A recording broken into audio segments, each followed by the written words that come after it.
Berdasarkan pasal 187 KUHP, surat dibuat atas sumpah jabatan atau dikuatkan dengan sumpah adalah berita acara dan surat lain dalam bentuk resmi yang dibuat oleh pejabat berwenang atau yang dibuat di hadapannya yang membuat keterangan kejadian atau keadaan yang didengar, dilihat, atau yang dialaminya dengan alasan yang jelas dan tegas tentang keterangan itu.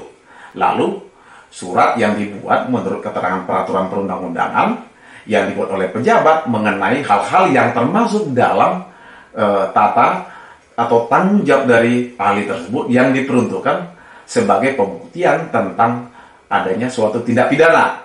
Termasuk surat keterangan seorang ahli yang memuat pendapat berdasarkan keahliannya mengenai sesuatu hal atau suatu keadaan yang dimintai secara resmi daripadanya, dan surat lain yang hanya dapat berlaku jika ada hubungannya dengan isi dari alat bukti atau pembuktian lainnya untuk mengungkap suatu tindak pidana.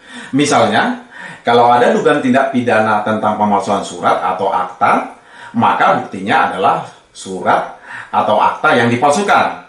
Atau jika ada dugaan tindak pidana pembunuhan misalnya, polisi bisa menggunakan laporan hasil otopsi dari dokter yang dapat menjelaskan tentang penyebab meninggalnya korban, misalnya dari laporan otopsi yang bisa menjelaskan tentang penyebab kematian korban, apakah korban meninggal karena ditembak atau karena ada penyiksaan sebelumnya, baru kemudian terhadap korban ditembak oleh si pelaku. Atau pihak kepolisian atau pihak penyidik bisa memeriksa rekaman percakapan atau chatting melalui telepon dari pihak-pihak terkait termasuk telepon korban. Di situ bisa ketahuan apakah penyebab kematian termasuk motif dari pembunuhan terhadap si korban.